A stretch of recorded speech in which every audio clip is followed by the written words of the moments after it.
안녕하세요 여러분. 전찬일 이덕일의 종횡무진 영화 역사를 탐하다 3회에 걸쳐서 5.18 특집으로 그런 특별한 시간을 가졌었는데요. 이번에는 5월 11일이 동학기념일이었는데 그때 시간을 맞추지 못했습니다만은 좀 늦어졌더라도 동학을 한번 짚어보는 그런 시간을 갖도록 하겠습니다. 자, 이두호 소장 나오셨습니다. 예, 안녕하세요. 우리 동학하면 또 아마 대한민국 그 누구보다도 할 말이 많은 이런 분일 텐데요. 이 동학과 영화로 들어가기 전에 용어의 문제를 한번 짚어보면 좋겠다는 생각을 했습니다. 사실 저는 우리가 이 채널을 통해서도 계속 강조했습니다만은 용어, 개념의 문제는 그 무엇보다 중요하다라고 저는 여기고 있고 이 소장도 그런 걸로 알고 있는데 얼마 전에요. 서울대 동양사관과 뭐 어떤 교수가 저는 깜짝 놀랐는데요. 천왕이면 어떻고 일왕이면 어떠냐라는 이런 취지의 칼럼을 썼어요. 저는 그거를 보면서 아니 어떻게 교수가 용어나 개념의 중요성이 얼마나 큰지는 알 텐데 천왕이면 어떻고 일왕이면 어떠냐라는 이런 식의 취지의 칼럼을 쓸 수 있는 건지, 그리고 그걸 실어낸 경향신문은 도대체 무슨 생각인지. 아니 그러면 위안부는 어떻고 또 다른 용어는 어떻고 말이 안 되는 거거든요. 예를 들면 성폭행을 당한 여자한테 뭐 피해자면 어떻고 또 뭐 피해 의심자면 어떻고 이건 말이 안 되는 거거든요. 그래서 저는 막 그 칼럼을 읽으면서 분노가 치밀었었는데 역사 전문가로서 그런 관점을 어떻게 받아들여야 되는지 한번 코멘트 해 주시죠. 관점은 조금 있다 얘기고요. 네. 뭐냐면 제가 한국에서 역사적으로 이제 밥 먹고 사는 사람들의 친일 반민족이 구조가 얼마나 뿌리 깊은지를 이제 말씀드렸을 때 처음에는 잘 믿지 못하다가 요즘에 이제 이게 한국사뿐만 아니라 동양사 분야까지도 뭐 이렇구나라는 거를 느끼신 계기가 되지 않았을까 싶은데요. 그러니까 개념이 거의 전부로 말해 주는 거죠. 그렇죠. 그걸 갖다가 천황이라고 부르면 어떻고, 뭐 그 일왕이라고 부르면 어떻고. 그게 이제 예를 들어서 뭐 영국 황제를 엠페러라고 하든 킹이라고 하든 우리는 그 별로 시비 안 걸잖아요. 네. 오직 그 일본이기 때문에 시비를 거는 거죠. 근데 그걸 갖다 일본이 지금 자기네가 그 부분에 대해서 한 번도 이제 공식적인 사과를 안 한 상황에서 그 천황이라고 하는 건 단순한 의미가 아니라 당시 일제 강점기에 뭐 팔구행이루 해가지고 전 뭐 아시아를 갖다가 일본 천황이 지배하는 그 이념을 갖다 계속 주입을 시켰고, 그 다음에 소위 공성요배라고 해가지고 매일 아침에 학생과 교장 선생님을 비롯해서 모든 학생들이 도쿄를 향해서 천황이라고 그 당시 하는 일왕이 있는 곳을 향해서 90도로 허리 꺾어서 절을 했고, 그런 어떤 폭력적인 그 식민 지배의 경험이 있는 나라에서 지금도 전혀 그 식민 지배 청산이 안 되고 그 당시 일본 쪽에 빌붙었던 조선총독부 조선사 편수의 출신들이 뭐 서울대를 비롯하고 우리나라 주요 대학의 사학과를 다 장악하고 있고, 마찬가지로 동양사학과도 별로 이제 바뀌지 않았던 거죠. 근데 그런 속에서 이 사람들은 그냥 관점이 그 일본 식민 지배 옹호하는 관점으로 이어질 수밖에 없는 거죠. 그러니까 식민을 뭐 식민지였던 식민지가 아니었던 무슨 상관 이런 식의 논리거든요. 그래서 저는 이건 논리도 아니고 이거는 뭘까? 예를 들면 관점이 다른 거는 얼마든지 수용할 수 있는데 이거는 뭐 어떻게 받아들일지 전 이때 충격을 먹었습니다. 그 구조로 봐야 되는 겁니다. 조금 아까 말씀하신 것처럼 이게 경향신문에서 그 싣잖아요. 뭐 경향신문이 뭐냐면 그 경향신문, 한겨레신문 이런 데들이 사실은 상당히 신망을 잃게 된 게 역사 문제에 대해서 이 사람들이 전혀 안 그래야 될 것 같은 사람들이 그런 신문이 그런 걸 한다는 거죠. 뭐 요즘은 서울신문도 가끔 가세를 하던데 뭐 한국일보도 마찬가지고. 그럼 이 구조 지금 예를 들어서 뭐 그 이봉창 의사 같은 분들이 뭐 일왕에게 폭탄 던졌다 뭐 그 전혀 피해를 입히지도 않았는데도 사형을 당했지 않습니까? 그런 식민지배 경험이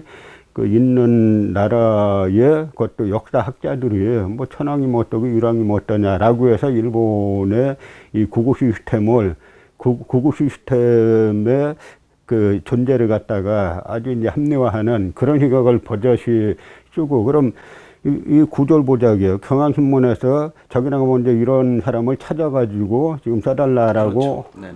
했는지, 아니면 이 사람이 서울대고 교수가 내가 싫다니까 실어 주겠냐라고 했는지, 둘 중에 하나일 텐데, 둘 중에 뭐가 되더라도 이거는 현재 우리 한국 사회의 정신 세계를 지배하고 있는 그 조선자 총독부, 조선자 편수의 후예들이, 사상적인 후예들이 얼마나 한국 사회를 장악하고 있는가라는 것을 말해준 사건인 거죠. 네, 그 교수 박쿵 교수던데요.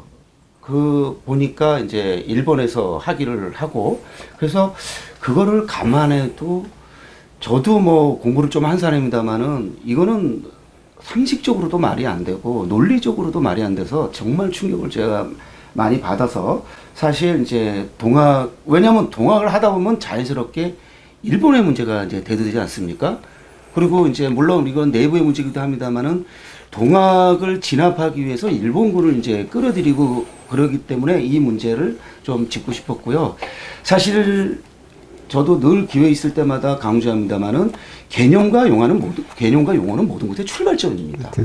저희가 일제 강점기라고 말하는 것과 일제 식민기라고 말하는 것은 완전히 다른 의미입니다. 왜 우리는 모든 거를 일본이 주체인 식으로 역사를 서술하냐라는 거거든요. 저 어려서부터 늘 그런 문제의식을 갖고 있었는데, 이런 교수들이 그동안 힘을 갖고 가르친 거고, 저희 같은 사람들은 아무 생각 없이 배웠던 거예요. 그냥 단순 암기하면서. 저는 어렸을 때부터 그런 회의가 굉장히 깊었었는데, 이랬구나라는 걸 요즘 이해하게 되면서, 사실 제가 경향신문 구독자인데, 그거를 보고 나서 진짜 충격을 먹어서, 이거는 좀 조심스럽게 거리를 떼고 한번 짚어봐야 되겠다라는 생각을 하게 됐습니다. 그래서 사실 이제, 동학 얘기를 좀 들어가게 되면, 제가 또 용어 문제. 이제 우리 이 소장께서는 동학 농민혁명이라고 일반적으로 칭하시고, 저는 농민을 빼버립니다. 저는 그냥 동학혁명, 농민이 주축이 됐다 할지라도 농민이 아닌 세력까지도 분명히 아무리 소수라도 참여했을 거기 때문에 저는 동학혁명의 범위를 최대한 확대시켜야 된다. 그리고 동학이 갖고 있는 어떤 의미는 저는 대한민국 역사에서 가장 중요한 어떤 역사적인 사건이었다라고 잘 모르지만 그렇게 여기고 있어요. 그래서 저는 동학난이라고 우리가 과거에 칭했고, 이제는 혁명이라고 칭하는데 농민혁명이라고 이렇게 국한하는 것이, 저처럼 다 떼버리고 동학혁명이라고 칭하는 것과 그거는 뭐 대동소이한 건지, 아니면 그렇게 돼야 되는, 그렇게 동학농민혁명으로 국한해서 칭해야 되는 어떤 이유가 있는 건지, 그걸 한번 좀 말씀해 주시죠. 뭐, 저, 나름대로 고민을 한 결과, 저는 네. 이제 동학농민혁명이라는 표현을 쓰는 건데요. 네. 왜냐하면, 당시 이제 동학을 쓰는 거는 동학이라는 새로운 이게 사상체계, 그 조선의 지배 사상인 성리학을 대체하는 새로운 이제 사상체계가 있었고, 그 다음에 그 조직이 있지 않습니까? 동학이 전국 조직인데, 결국 조선이라는 사회는 이제 농업사회이기 때문에, 그 농업사회에서 이 사회 구조는 농업사회인데, 소수의 양반 지배층이 또 이제 지배하고 있는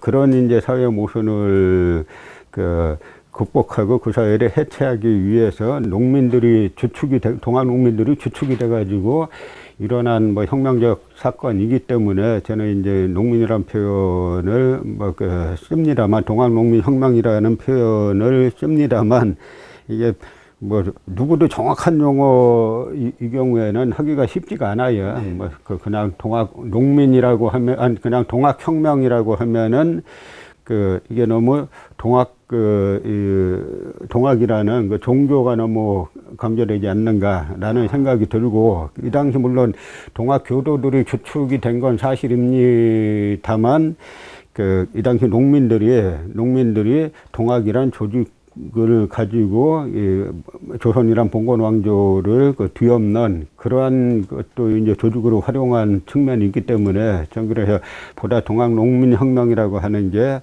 조금 이제 보다 구체적으로 그 성격을 드러내지 않나라고 하는 제 나름의 고민 끝에 저는 이제 동학 농민혁명이란 표현을 쓰는 겁니다. 그럼에도 불구하고 저는 동학혁명이라고 이렇게 이 범위를 확대시키고 싶은 이유가요. 농민이면 오늘날로 하면 시민이잖아요. 그렇죠? 또는 그러니까 상민 또는 뭐 양민이라고 칭했을 때 농민, 양민, 시민에도 포함되지 않는 노비, 노예, 그러니까 완전히 가장 밑바닥에 쳤던 계층 사람들도 더러는 당연히 그 농학혁명에 가담했을 거라는 거죠. 동학농민혁명으로 이렇게 제약을 뒀을 경우 그 배제되는 그 사람 수가 아무리 적다 할지라도 저는 그거에 대한 문제의식이 좀 있어가지고 저는 동학혁명으로 저는 계속 칭할 거고, 우리 이 소장께서는 그냥 편하시게 동학농민혁명으로 하고 들어가도록 하겠습니다. 그리고 그래서 이제 이제 영화와 이제 동학을 이제 연결시켜 보니까요. 이 역사를 이렇게 뒤져보니까 극영화라는 한 3편 정도밖에 못 찾겠어요. 네. 혹시 이제 제가 모르는 영화가 있다면 오히려 알려주시고요. 보니까 1962년도의 제목 자체가 동학란입니다. 동학란. 7월 6일 국제극장, 지금 없어진 지 오래됐습니다만, 국제극장이라고 정말 왕년에 성령 취권 이랬을 때 그치 막 줄 서 있고 했던 울주로 쪽에 있잖아요. 그래서 거기서 1960년 7월 6일 개봉했었는데, 신영균 현 회장, 신영균 재단의 회장이 이제 주연을 하셨고, 감독은 이제 최훈 감독인데, 제가 뭐 영화 평론가고 하지만은 이 최훈 감독에 대해서는 아는 바가 사실은 거의 없습니다. 그건 뭘 뜻하냐면, 이 영화가 그렇게 영화 역사에 이름은 나오지만 아주 특별히 거론되거나 평가되는 그런 영화는 아니었다라는 의미일 테고요. 근데 동학란이라고 이제 이렇게 존재하는데, 바로 동학을 란으로 이렇게 칭했던 것이 이 동학 관련 영화가 이렇게 적은 결정적 이유였지 않았는가. 네, 이렇게 보고 있습니다. 60년대는 대부분 동학란이라고 그렇죠. 불렀죠. 다 불렀죠. 네. 그러다 근데 이제 뭐 영화 감독이나 뭐 이분들에게 그 당시 소위 말하는 학계나 사회 일반에서 부르는 용어를 뛰어넘는 용어를 붙이라고 하는 건 좀 이제 무리죠. 저도 그럽니다. 그러니까 요 시대 때 동학란이라고 불렀던 거를 그대로 이제 차용을 한 건데, 일단 오히려 이제 담겨 있는 내용을 보고 평가해야 되지 않나, 이제 그런 생각이 들죠. 네, 근데 이 영화는 유감스럽게도 볼 길이 없습니다.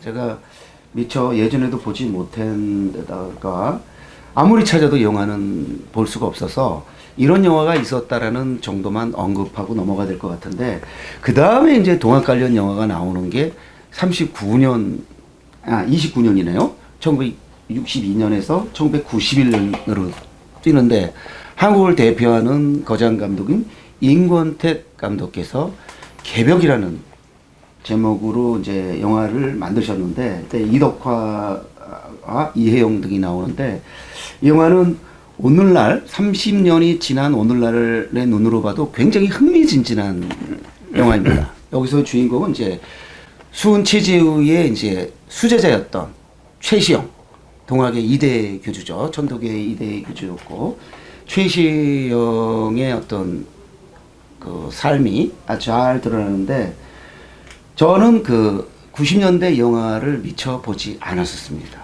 그러다가 얼마 전에 제가 이제 여기 수은회관에서 종합대학원 강의에서 이제 동학과 영어 관련한 강의를 하면서 이 영화를 봤는데 굉장히 흥미롭게 봤습니다. 근데 아마 역사학자로서 우리 이덕일 소장은 또 저하고 분명히 다르게 봤을 것 같고요.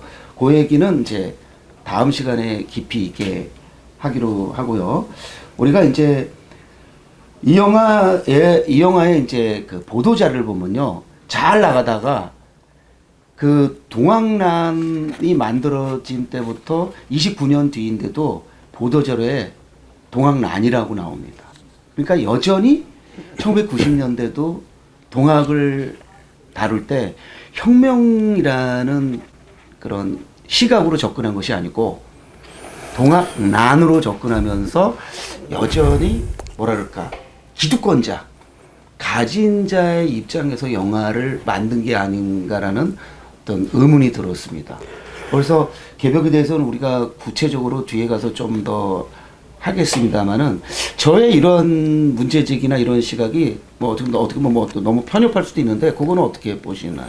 그나마 그 홍보 자료를 만드는 분들의 네. 한계였지 않나 싶고요. 이 제목 자체가 개벽이지 않습니까? 그렇죠. 그리고 이 시나리오를 쓴 분이 도울 김용옥 네. 선생이에요. 네. 그래서 이분이 예전부터 동학의 문품에 이제 꽂혀가지고 네.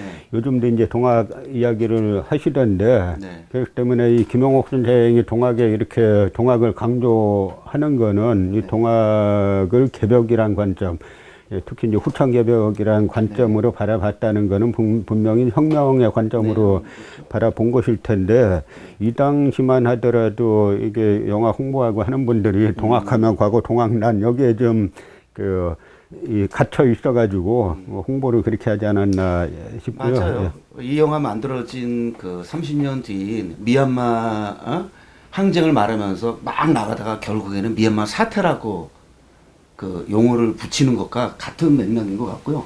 저도 뭐 이 영화를 보면서 이 영화적 시선 자체가 꼭 기득권층에서 묘사했다고 보지는 않는데 어쨌든 보도자료는 영화를 만드는 사람하고 다 같이 가는 거라 왜 그때 이 동학난이라는 표현을 그때도 김용옥 선생 정도 되는 분이 이 작가로서 참여를 했고 했으면은 보도자료도 다 한 번은 봤을 것 같은데 이거는 동학난이 아니다.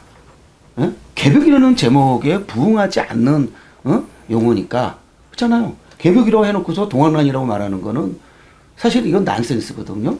당연히 농민혁명이든 혁명이라는 용어를 썼어야 되는데 그래서 그때 참 아쉬웠는데 하여튼 그 좀 더 깊이 있는 얘기는 그 뒤에 하기로 하고요. 이 영화 이후에 정확하게 또 91년, 2001년, 2011년. 다 참 있네요. 다 30년이네요. 그쵸? 91년에서 20년이네요. 20년 지나서 2011년에 박영철 감독이 제작하고 뭐 글까지 다 썼는데 동학 수은 최재호를 선보였습니다. 그때 제가 부산국제영화제 프로그램으로 있었고요. 제가 이 영화를 선정해서 뉴 커런츠 섹션에 선보였었는데 저는 이 영화를 정말 좋아합니다. 개벽 못지않게 좋아하고 물론 그 임권택 감독하고 박영철 감독은 한국 영화사에서 차지하는 위상에서 차이가 좀 납니다만은 저는 박영철 감독의 문제의식에 굉장히 그 어떤 공감을 표하는 사람이고 제가 볼 때 이 동학수은 체제와 연관해서는 또 우리 이 소장께서 아주 하실 말씀이 굉장히 많을 것 같아요. 그래서 우리가 이제 그 첫 시간에서는 이 정도로 짚고 두 번째 시간에는 개벽을 중심으로 원래대로 하면 이제 수은 체제호를 짚고 해월 체제호로 넘어가야 되는데 영화가 제작돼서 발표된 순서로 개벽을 먼저 짚고 그 다음에 이제 수은 체제호를 짚는 이런 순서를 밟도록 하겠고요. 나중에 뭐 자세히 말씀드리겠습니다만은 박영철 감독은 요즘 그 소파 방정원 이야기를 지금 영화화하기 위해서 지금 열심을 다하고 있는데 제가 지금 그 박영철 감독과의 친분으로 제가 지금 기획으로 이름이 올라 있습니다. 네, 그래서 그 영화가 만들어지면은 또 방정환 선생은 또 손병현 선생의 그 사위연 천도교 인물들이죠. 그렇죠? 네, 그래서 그 방정환 선생은 단순히 어린이만의 문제가 아니라 독립영화, 독립운동과 그 다음에 또 동화까지 연관해서 굉장히 중요한 영화적인 어떤 시도가 되지 않을까 싶은데 과연 어떤 모습으로 추진되고 결과로 나올지는 좀 더 지켜봐야 되겠. 그 네네. 방정환 선생의 그 어린이를 높이고 강조한 자체가 동학 사상이에요. 그렇죠. 그렇죠. 우리 또 그 어떤 경우도 우리가 이제 최시영 얘기하면 나오겠습니다만은 어떤 경우도 물타 때려서는 안 된다. 어떤 경우도 자 그래서 사실은 동학 사상은 제가 볼 때 기독교 사상을 뛰어넘는 어떠한 위대한 사상체계일 수 있지 않은가 이런 생각을 저는 개별적으로 해봅니다. 제가 개신교 신도고 안수집사인데 이런 말을 하는 것은 어떻게 보면 불경스러울 수도 있습니다만은 저는 동학 사상이 이 천도교로 이제 종교적 색채가 강화되면서 동학의 신도가 과거에 뭐 수백만, 뭐 300만, 200만 이랬는데 지금은 진성 신도는 한 뭐 5만 이렇게 말을 하던데요. 동학 관계자가. 그런 문제도 한번 우리가 짚어보면서 다음 시간에 개벽을 통해서 그 영화와 연관해서 동학 이야기를 계속 하도록 하겠습니다. 자, 그러면은 다음 시간에 뵙도록 하고 여기서 인사하도록 하겠습니다. 인사하시죠. 고맙습니다.